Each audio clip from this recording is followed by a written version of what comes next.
ఆసుపత్రులకు చికిత్స కోసం వచ్చే వారికి వైద్య ఖర్చులు తగ్గించగలిగే ప్రజల జీవితాల్లో పెద్ద గేమ్ చేంజర్ అవుతుందని ముఖ్యమంత్రి చంద్రబాబు అన్నారు. శనివారం విశాఖ ఆంధ్ర వైద్య కళాశాల పూర్వ విద్యార్థులు 50 కోట్ల విరాళాలతో నిర్మించిన సెంటినరీ భవనాన్ని ప్రారంభించారు. సాంకేతిక పరంగా అందివచ్చిన నైపుణ్యంతో నూతన ఆవిష్కరణలు చేస్తున్నామని, దీనికి ఆంధ్ర వైద్య కళాశాల పూర్తిగా సహకారం అందించాలని పిలుపునిచ్చారు.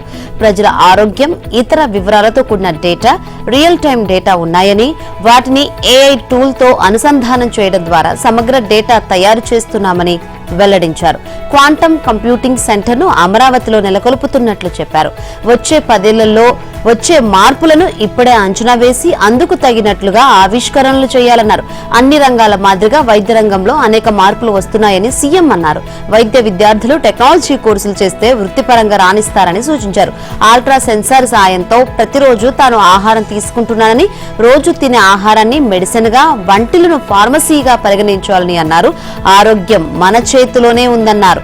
జన్మభూమి కార్యక్రమం స్ఫూర్తితో ఆంధ్ర వైద్య కళాశాల పూర్వ విద్యార్థులు 50 కోట్ల భారీ విరాళాలు సేకరించి అన్ని సదుపాయాలు, విజ్ఞానం అందించే భవన నిర్మాణం చేపట్టారని అభినందించారు. దేశంలో 100 ఏళ్లు పైబడిన 7 కళాశాలలో ఇది ఒకటి కావడం గర్వకారణమన్నారు. గుంటూరు వైద్య కళాశాల పూర్వ విద్యార్థులు 100 కోట్ల విరాళాలతో అక్కడ భవనాలు నిర్మిస్తున్నారని, కాకినాడ రంగరాయ మెడికల్ కళాశాల పూర్వ విద్యార్థులు 40 కోట్లు సేకరించి భవనాలు నిర్మిస్తున్నారని అన్నారు. ఇంకా కర్నూలు, విజయవాడ సిద్ధార్థ వైద్య కళాశాల పూర్వ విద్యార్థులు తమ సంస్థలకు విరాళాలు సమీకరించారని, వారందరికీ ఆంధ్ర వైద్య కళాశాల పూర్వ విద్యార్థులే స్ఫూర్తిగా నిలిచారని అభినందించారు. మే 2వ తేదీన అమరావతి రాజధాని నిర్మాణ పనులను పునః ప్రారంభించేందుకు ప్రధానమంత్రి నరేంద్ర మోదీ రానున్నారు. ఈ పర్యటన ఏర్పాట్లను నోడల్ అధికారి వీరపాండ్యన్ సమీక్షించారు. వివిధ టాస్కులు కేటాయించిన అధికారులు ఆయా పనులన్నీ వేగవంతంగా పూర్తి చేయాలన్నారు. ప్రధాని మోదీ మే 2న మధ్యాహ్నం 3 గంటలకు గన్నవరం విమానాశ్రయానికి చేరుకుని అక్కడి నుంచి హెలికాప్టర్లో రాష్ట్ర సచివాలయానికి చేరుకుని 1.4 కిలోమీటర్ల మేర రోడ్ షో ద్వారా సచివాలయం వెనుక ఏర్పాటు చేసిన సభా ప్రాంగణానికి చేరుకుంటారని వెల్లడించారు. అనంతరం సుమారు 1,00,000 కోట్ల రూపాయల విలువైన అమరావతి రాజధాని నిర్మాణ పనుల పునఃప్రారంభానికి సంబంధించి శంకుస్థాపనతో పాటు పలు అభివృద్ధి పనులకు ఆయన ప్రారంభోత్సవం చేయనున్నట్లు చెప్పారు. సాయంత్రం 5 గంటలకు సభా ప్రాంగణం నుంచి హెలికాప్టర్లో గన్నవరం విమానాశ్రయానికి చేరుకుని ఢిల్లీ బయలుదేరుతారు. ప్రధాని సభకు వివిధ ప్రాంతాల నుంచి ప్రజలు, ప్రముఖులు చేరుకునేలా 8 రూట్లను సిద్ధం చేయడం జరుగుతోందని, వాహనాల పార్కింగ్ కోసం 9 పార్కింగ్ స్థలాలను గుర్తించి అక్కడ తాగునీరు, ఆహారం, మరుగుదొడ్లు వంటి సదుపాయాలు కల్పించడం జరుగుతుందని నోడల్ అధికారి వీరపాండ్యన్ తెలిపారు. ఇంకా పలు ఏర్పాట్లకు సంబంధించి ఆయా నోడల్ అధికారులకు తగిన ఆదేశాలు జారీ చేశారు.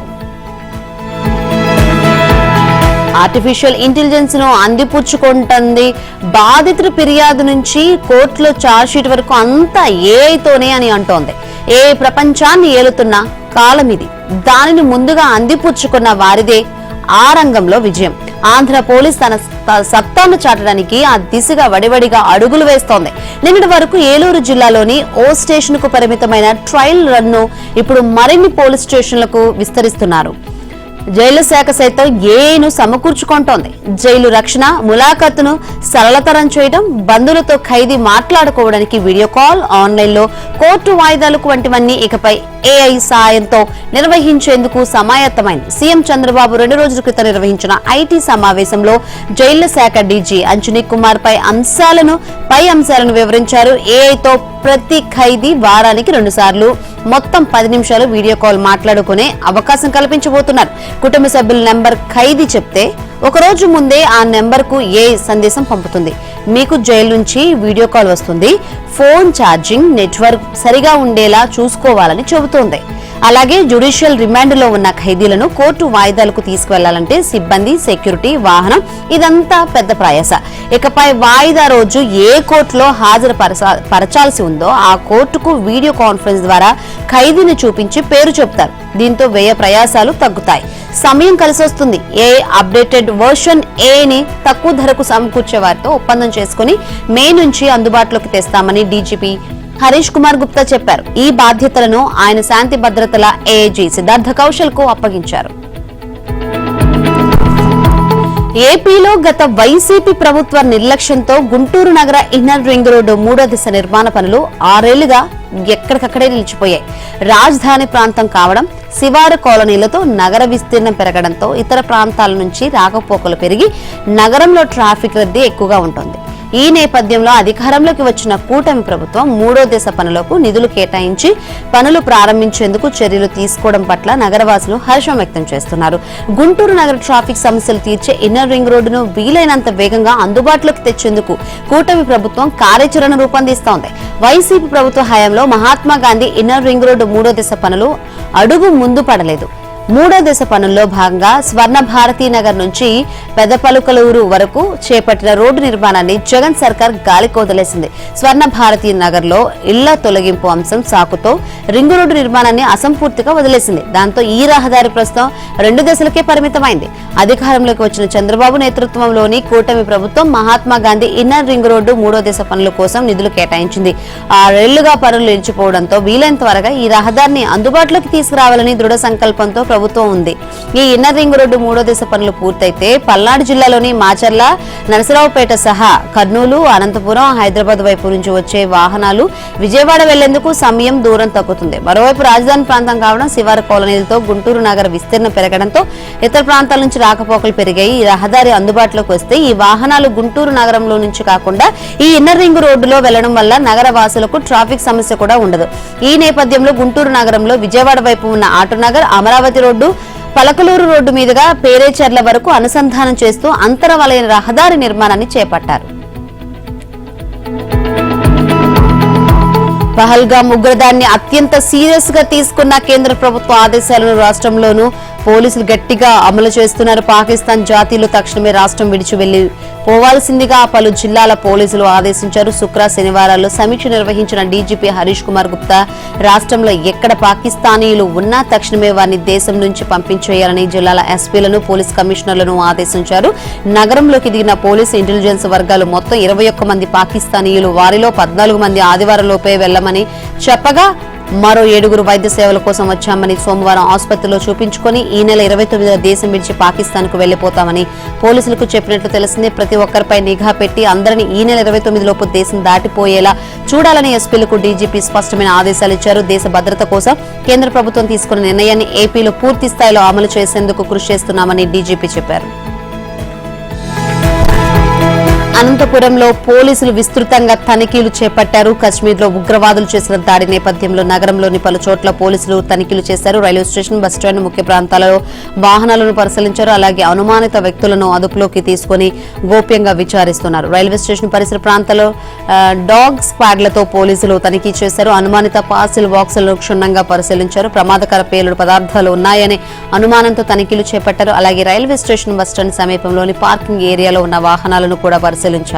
కొన్ని రోజులుగా పార్కింగ్ లో ఉన్న వాహనాల వివరాలను సేకరించారు. ఆ వాహనాల యజమానులకు అప్పటికప్పుడే మొబైల్ ద్వారా సమాచారం ఇచ్చారు. 15 రోజులు అంతకన్నా ఎక్కువ రోజుల నుంచి పార్కింగ్ చేసిన వాహనాల వివరాలను ఎప్పటికప్పుడు పోలీసులకు సమాచారం ఇవ్వాలని అక్కడి వారికి ఆదేశించారు. అలాగే రైల్వే స్టేషన్ లో ఆగి ఉన్న రైళ్లలో కూడా తనిఖీ చేశారు. ఇక కలెక్టరేట్ వద్ద వాహనాలలో తరలిస్తున్న వస్తువులను పరిశీలించారు. అనుమానిత వ్యక్తులను అదుపులోకి తీసుకుని వారి వివరాలను సేకరించారు. ముందస్తు జాగ్రత్తలో భాగంగా ఈ తనిఖీలు చేపట్టినట్లు 1 టౌన్ సీఐ రాజేంద్రనాథ్ యాదవ్ చెప్పారు.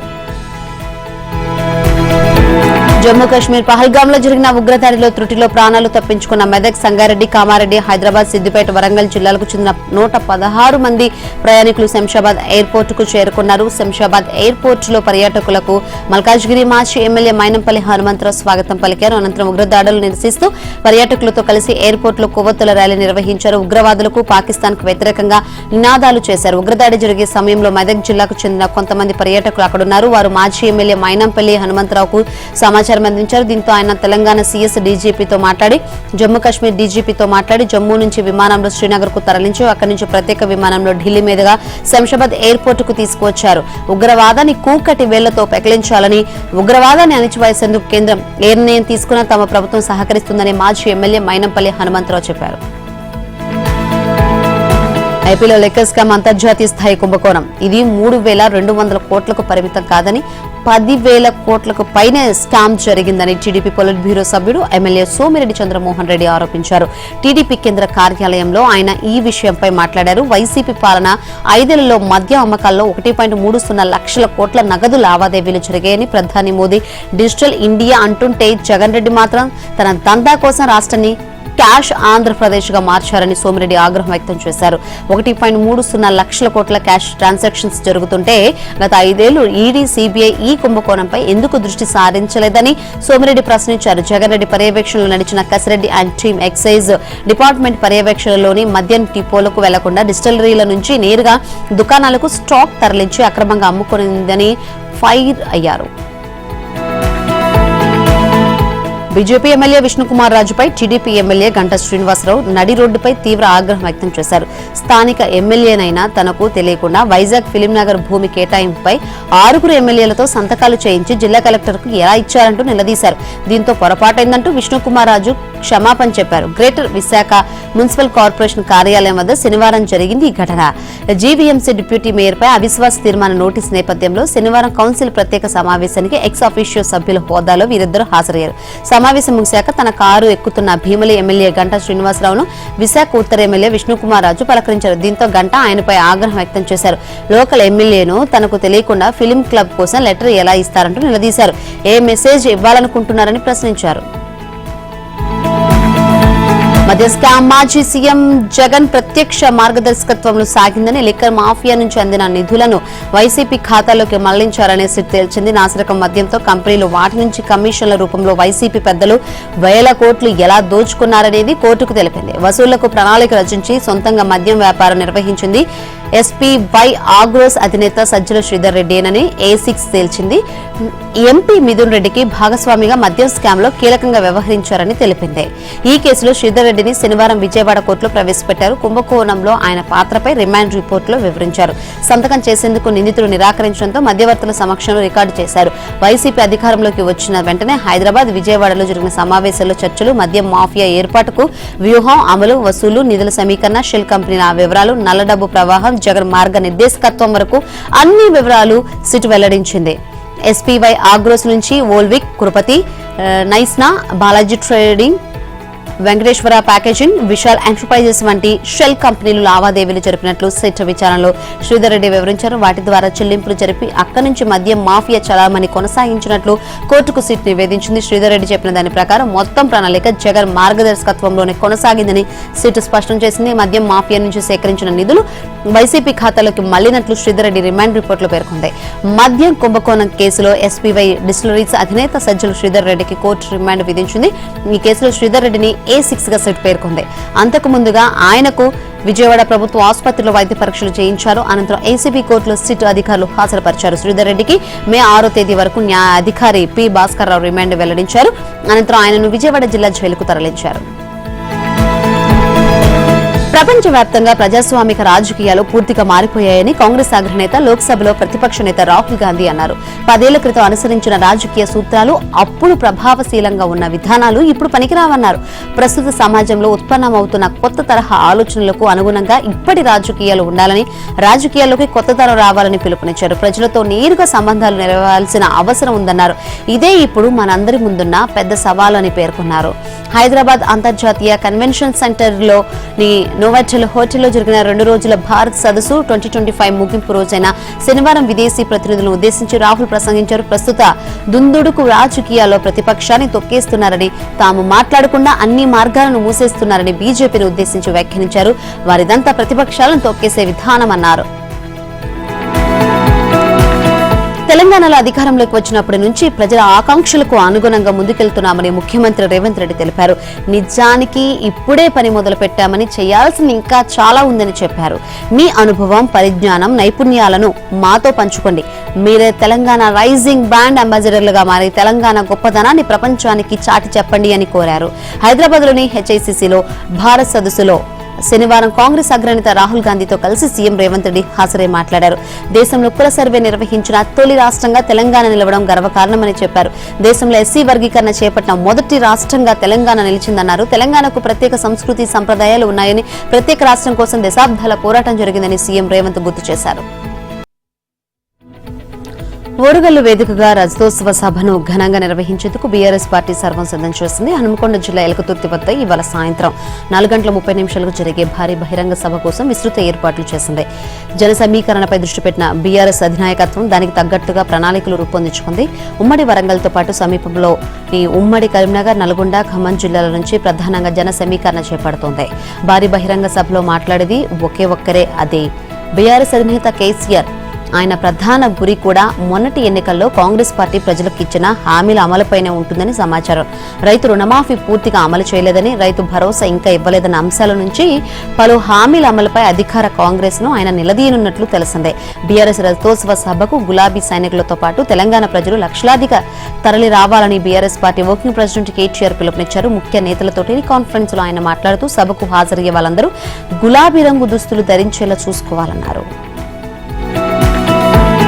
Kaleshwaram project ENC engineering chief Bhukya Hariram ఆదాయానికి మించిన ఆస్తుల కేసులో శనివారం అరెస్ట్ అయ్యారు. కాళేశ్వరం ప్రాజెక్టు డిజైన్ల మార్పు వ్యవహారంలో భారీ స్థాయిలో అవినీతి జరిగిందని, ఇందులో హరిరామ్ కీలక పాత్ర పోషించారనే ఆరోపణలు చాలా కాలంగా ఉన్నాయి. మరోపక్క కాళేశ్వరం ప్రాజెక్టుపై జాతీయ ఆనకట్టల భద్రతా సంస్థ నివేదిక ఇటీవల వెలువడింది. ఈ నేపథ్యంలో హరిరామ్ ఇల్లు, జలసౌధ కార్యాలయం, హరిరామ్ బంధువులు, స్నేహితులకు సంబంధించిన ఇల్లు సహా 14 ప్రాంతాల్లో ఏసీబీ బృందాలు శనివారం ఉదయం నుంచి తనిఖీలు నిర్వహించాయి. ఈ సోదాలో ఏసీబీ అధికారులు కళ్లు చెదిరే ఆస్తులను గుర్తించారు. ఏసీబీ ప్రకటన ప్రకారం హరిరామ్కు మాజీ సీఎం కేసీఆర్ ఫామ్ హౌస్ ఉన్న మర్కూక్ మండలంలోని 28 ఎకరాల వ్యవసాయ భూమి ఉంది. అలాగే ఆంధ్రప్రదేశ్ రాజధాని అమరావతిలో వాణిజ్య స్థలం ఉంది. అంతేగాక హైదరాబాద్ లోని షేక్పేట్, కొండాపూర్లో విల్లాలు, మాదాపూర్, శ్రీనగర్ కాలనీ, నార్సింగ్ లో ఫ్లాట్లు ఉన్నాయి.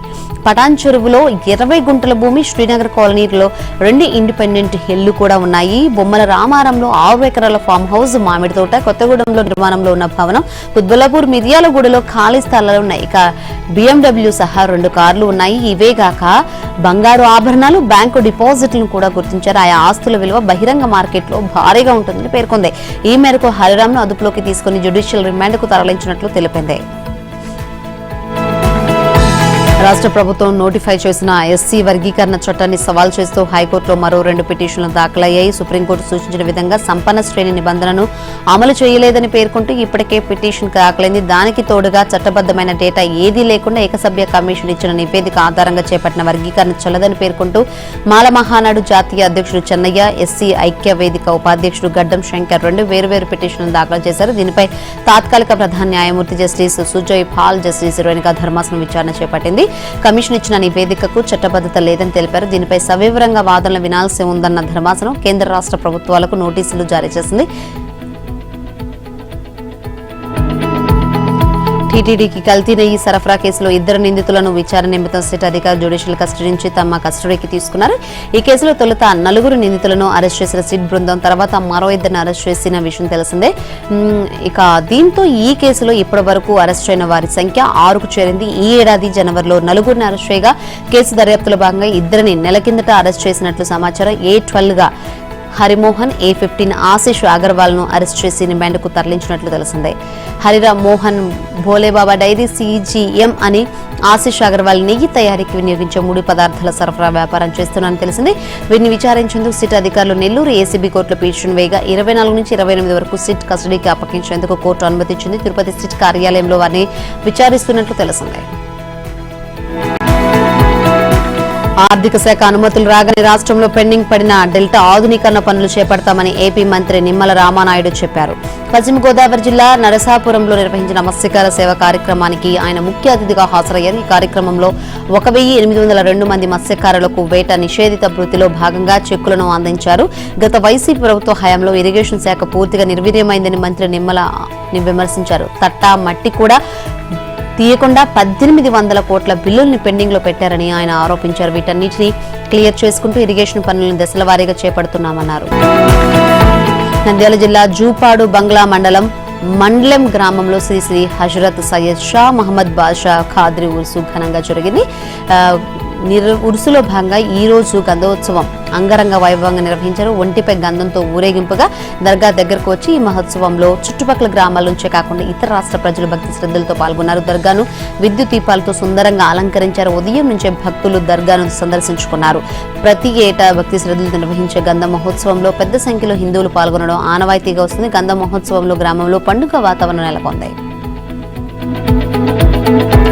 వనపర్తి జిల్లా కేంద్రంలో శబ్ద కాలుష్యం చేసిన 65 బుల్లెట్ సైలెన్సర్లను తీసి పాలిటెక్నిక్ కళాశాల వద్ద రోడ్డు రోలర్తో తొక్కించినట్లు వనపర్తి పట్టణ సీఐ కృష్ణ తెలిపారు. వనపర్తి జిల్లా ఎస్పీ రావుల గిరిధర్ ఆదేశాలతో వనపర్తి పట్టణ కేంద్రంలో ద్విచక్ర వాహనదారులు హెల్మెట్స్, నెంబర్ ప్లేట్లు లేకపోయినా, బండికి సరైన పత్రాలు లేకపోయినా వాహనాలను చెక్ చేసి పత్రాలు లేని వారిపై చర్యలు తీసుకుంటామన్నారు. అందులో భాగంగా వనపర్తి పట్టణ సీఐ కృష్ణ ఎస్ఐల ఆధ్వర్యంలో బుల్లెట్ బైక్ 65 సైలెన్సర్లను రోడ్డు రోలర్ తొక్కించినట్లు చెప్పారు. బుల్లెట్ బైక్లకు శబ్దం వచ్చే సైలెన్సర్లను బిగించుకొని ప్రజలకు ఇబ్బందులు కలిగించిన వారిపై కఠిన చర్యలు తీసుకుంటామన్నారు. అదేవిధంగా మైనర్లకు వాహనాలు ఇస్తే తల్లిదండ్రులపై కేసులు నమోదు చేస్తామని, వాహనాలకు సంబంధిత సరైన పత్రాలు లేకపోయినా అతివేగంగా వెళ్లే వారిపై ప్రత్యేక దృష్టి పెట్టి వాహనాలను సీజ్ చేస్తున్నామన్నారు.